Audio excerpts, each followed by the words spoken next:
The iPad babysitter. Why I'm done feeling guilty. It's 5:47 p.m. on a Tuesday, and I haven't started dinner yet. I'm on my third work call of the evening. The kids got home from after school an hour ago and have been asking me questions, fighting with each other, and demanding snacks every 10 minutes. I need 20 minutes. Just 20 uninterrupted minutes to finish this call and throw something together for dinner. Here, I say, handing Liam the iPad. You have 30 minutes. He takes it without a word, already swiping to his game. Ria appears immediately. Can I have screen time too? Yes, both of you, 30 minutes, go. They disappear.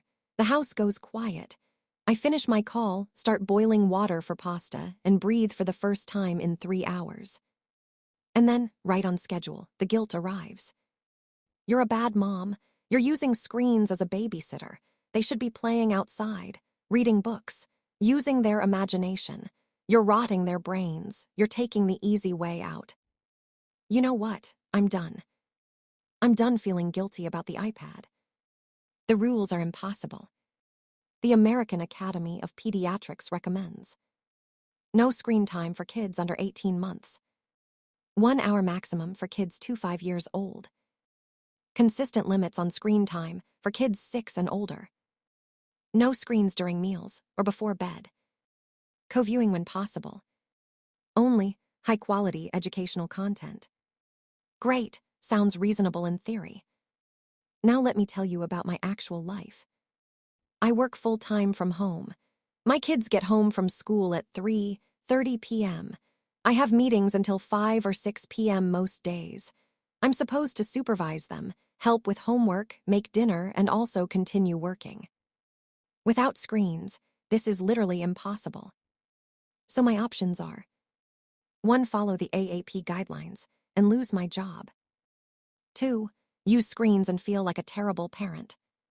3. Quit my job, can't afford it. 4. Have a nervous breakdown. I've been choosing option 2 for years, but I'm switching to a secret option 5. Use screens and stop feeling guilty about it. Let's talk about what the research actually says. Everyone loves to quote studies about screen time rotting kids' brains. But let's look at what the research actually shows. The scary headlines say, screen time linked to developmental delays. The actual research shows excessive screen time, 6+ hours per day, combined with other risk factors, poverty, neglect, lack of interaction, is associated with delays. Moderate screen time in otherwise healthy, supported children. The evidence is murky at best. The scary headlines say, screens cause ADHD.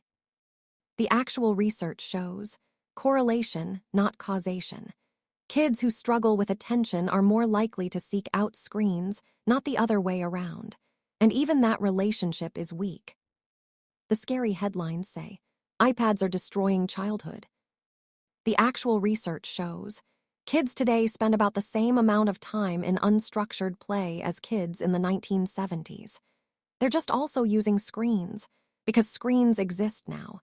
The 1970s kids would have used them too if they existed. Here's what the research is pretty clear on. Screens before bed can disrupt sleep, true, worth limiting. Screens during family meals reduce connection, also true, worth avoiding.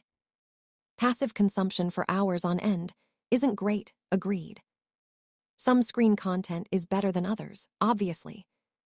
But 30 minutes of iPad time so mom can make dinner without losing her mind. Not shown to cause any measurable harm. What we're actually comparing to. The guilt around screen time assumes that if kids weren't on screens, they'd be doing something enriching. Reading classic literature, building forts, conducting science experiments, engaging in imaginative play. But let's be honest about what my kids would actually be doing if I took away the iPad right now. Fighting with each other. Whining that they're bored. Following me around asking questions while I'm trying to work. Making a mess I'll have to clean up. Demanding snacks every 5 minutes. Melting down because they're tired and overstimulated. The alternative to screen time is not idyllic creative play. The alternative is chaos and everyone being miserable. Sometimes the iPad isn't replacing quality time. It's replacing me yelling at them to leave me alone for 10 minutes. The privilege of screen time judgment. You know who has time to enforce strict screen time limits? People with stay-at-home parents. People with full-time childcare. People who can afford to work part-time. People whose kids are naturally easy and don't fight constantly. People who have help, grandparents, nannies, partners who come home at 5 p.m. I am none of those things. I'm a working parent with 2 kids who need supervision, no nearby family, and a job that requires me to be available during the exact hours my kids are home. When a mom with a nanny judges me for letting my kids watch TV, I want to scream.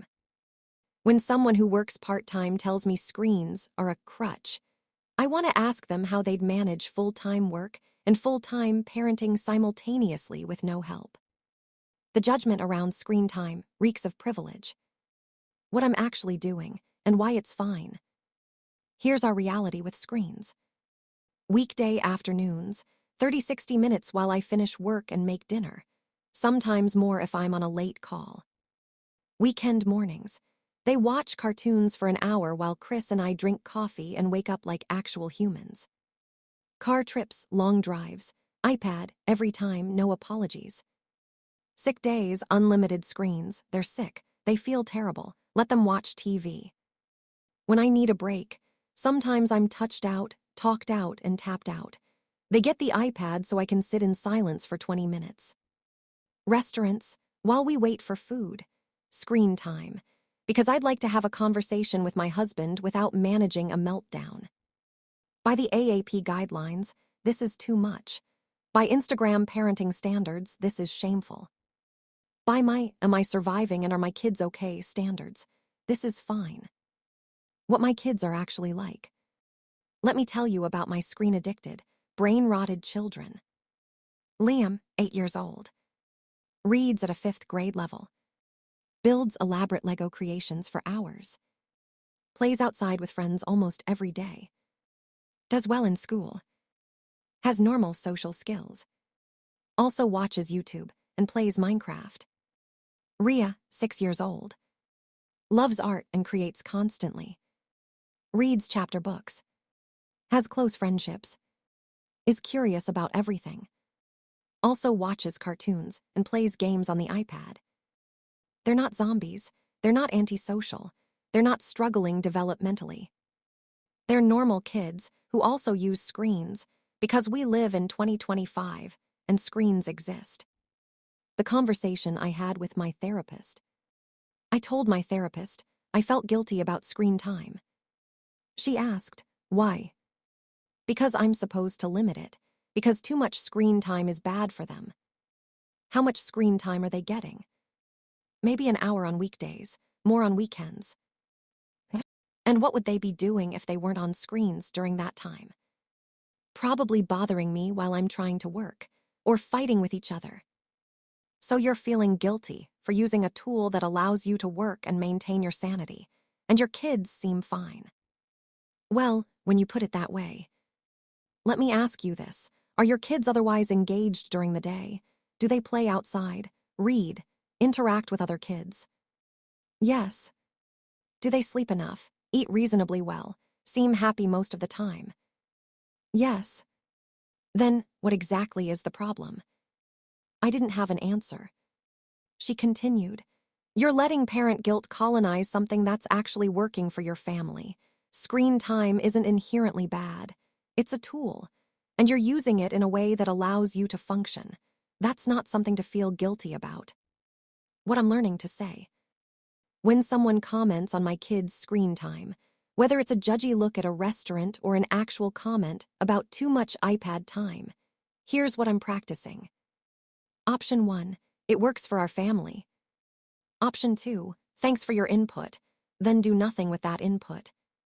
Option 3, are you offering to come supervise my kids while I make dinner? No, then I'll keep doing what works.